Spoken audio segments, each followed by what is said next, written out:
The wind howled through the jagged cliffs of Redstone Canyon, carrying with it the whispers of a storm that seemed to know her name. Leela Grayson stood at the edge of the overlook, her dark hair whipping across her face, her heart pounding like a drum in her chest. She was 28, alone, and haunted by a dream that had followed her since she was a girl. A dream of a man with eyes like burning embers, a man she'd never met but felt tied to her soul. Last night, the dream had changed. He'd spoken her name, his voice low and urgent, and pointed her here, to this desolate place in the Utah desert. Leela's hands trembled as she clutched the pendant her grandmother had given her, a strange, rune-covered amulet that felt warm against her skin. She didn't know why she was here, only that she had to be. If you're new here and love stories that grip your heart and twist your soul, hit that subscribe button and join us on this wild ride. What Leela didn't know was that in the next 24 hours,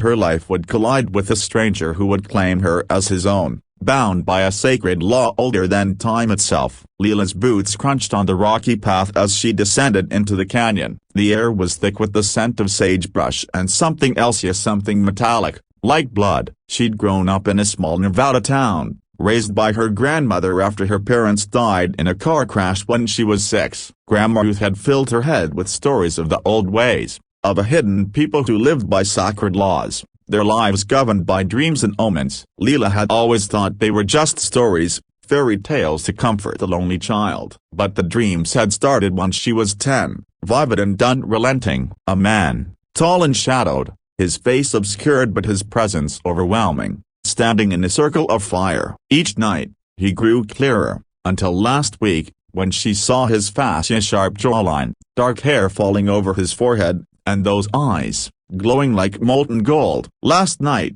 he whispered, "Find me, Leela." Redstone Canyon. Tomorrow. She'd woken up gasping, her heart racing, the amulet burning against her chest. The canyon was eerily quiet now, the storm clouds gathering overhead like a warning. Leela's phone had no signal, and her GPS had fritzed out an hour ago, leaving her with nothing but instinct and the pull of something she couldn't explain. She reached a narrow pass where the rocks formed a natural arch, and there, carved into the stone, was a symbol that matched the one on her pendant, a spiral with 3 lines cutting through it. Her breath caught. This was no coincidence. She traced the symbol with her fingers, and a low hum vibrated through the rock, sending a shiver down her spine. Suddenly, a shadow moved behind her. She spun around, her hand reaching for the pocket knife she always carried, but what she saw stopped her cold. A man stood there, tall, broad-shouldered, his dark hair tousled by the wind. His eyes locked onto hers,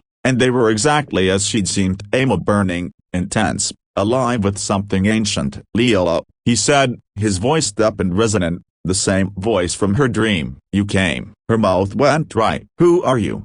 she demanded, stepping back, her knife now in her hand. He didn't move closer, but his gaze never wavered. "My name is Kale," he said, "and according to the sacred law, you are my wife." Leela's heart stopped. "Wife?" she laughed, a sharp, nervous sound, but his expression didn't change. "You're insane," she said, gripping the knife tighter. "I don't know you. I'm not married to anyone." Kale tilted his head, studying her like she was a puzzle he'd already solved. "You wear the mark," he said, nodding toward her pendant. "And you saw me in your dreams, just as I saw you. The sacred law binds us, Leela. You can't run from it." Her mind raced. This was crazy, some kind of cult, maybe, or a con. But those eyes, a broken bar, they were too familiar, too real. "Explain," she said, her voice shaking. Now, Kale stepped closer, and though every instinct screamed for her to run, her feet stayed rooted to the ground. He told her a story that sounded like it belonged in one of her grandmother's tales. He was part of the Order of the Ember, a hidden people who lived in the shadows of the modern world, bound by ancient laws that governed their bloodlines. Their dreams were visions, prophecies that guided their lives. When two people dreamed of each other, marked by the same symbol, they were destined to be bound and married in the eyes of the sacred law, their union sealed by fate. "I've dreamed of you for years," Kale said, his voice softening. "I didn't know your name until last night, but I knew you were mine." Leela's head spun. "This is insane," she whispered. "I'm not part of your broken bar whatever this is. I'm just a graphic designer from Reno. I have a life." Kale's jaw tightened. "You can deny it, but the dreams don't lie, and neither does the mark." Before she could respond, a low growl echoed through the canyon. Kale's head snapped up, his body tensing like a predator sensing danger. "We're not alone," he said, grabbing her arm and pulling her behind a boulder. Seconds later, figures emerged from the shadows of three men, their faces hard and their eyes glinting with malice. They wore pendants like hers, but their symbols were different, jagged and sharp. "Kale," one of them sneered, a scar running down his cheek. "You know the law. She's not yours until the ritual is complete." Leela's blood ran cold. "Ritual?" Kale's hand tightened on her arm. "She's mine by right," he growled. "You have no claim." The scarred man laughed, pulling a blade from his belt. "The order decides, not you. And the order says she belongs to the strongest." What happened next was a blur. Kale moved like lightning, shoving Leela behind him as he faced the men. The fight was brutal, fists and blades flashing in the dim light of the canyon. Leela's heart pounded as she watched Kale take on all three, his movements precise and deadly. He was outnumbered, but he fought like he had something to lose, something more than his life. One of the men lunged at Leela, and without thinking, she drove her knife into his shoulder. He screamed,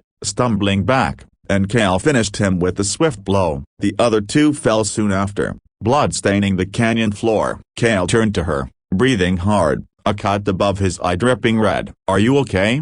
he asked, his voice rough but gentle. She nodded, too shocked to speak. "Who are they?"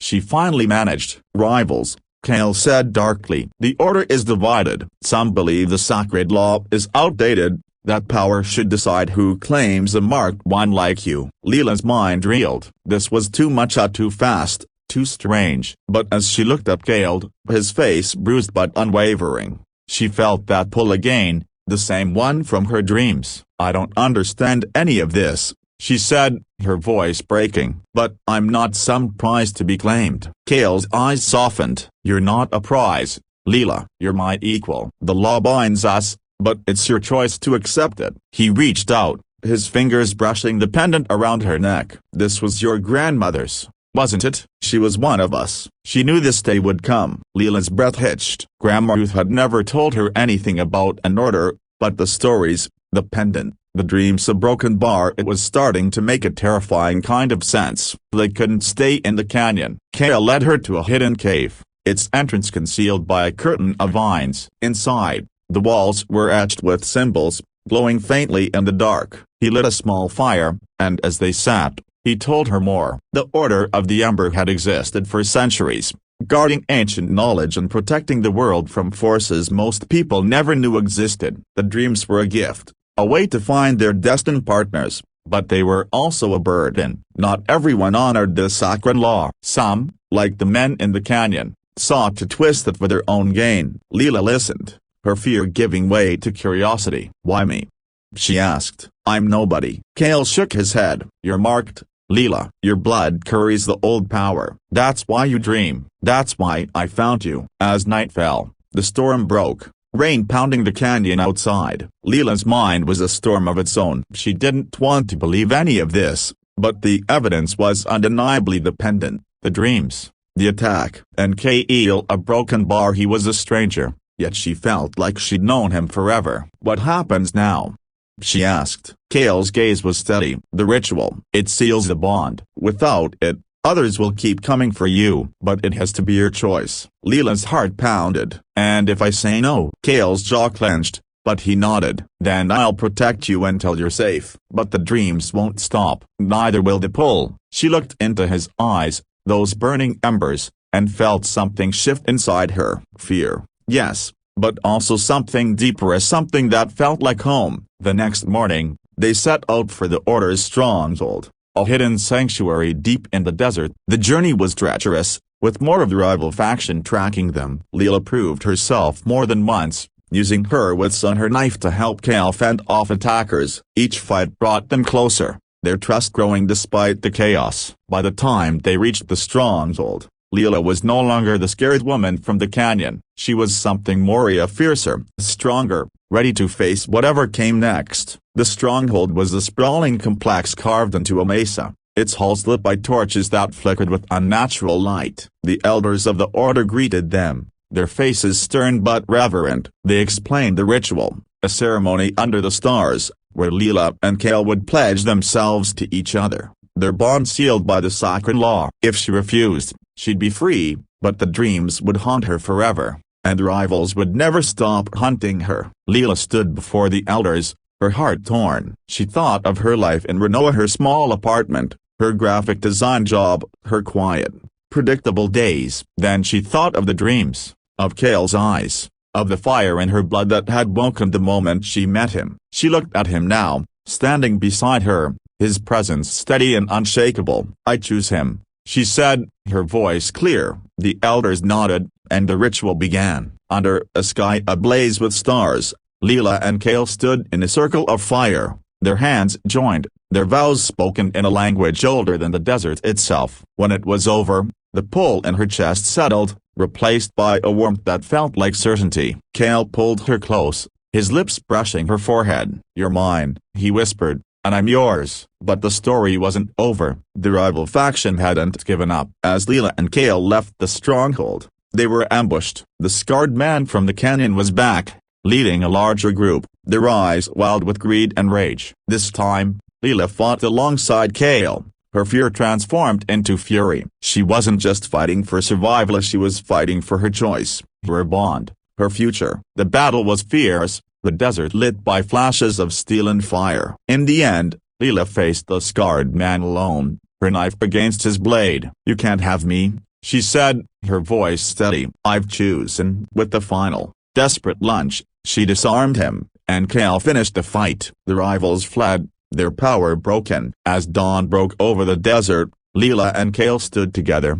bloodied but unbroken. The dreams had led her here, to a man she'd never known but now couldn't imagine living without. The sacred law had bound them, but it was their choice as to their trust, their fight that made them whole. Leela looked at Kale, his eyes still burning, and smiled. "I guess I'm stuck with you," she said. He laughed, a sound that warmed her more than the rising sun. "Forever," he replied. "Hey, you made it to the end of this wild story. I hope Leela and Kale's journey kept you on the edge of your seat. Now, I want to hear from you. Where are you watching this video from? Drop your city or state in the comments below, and let's see how far this story's traveled."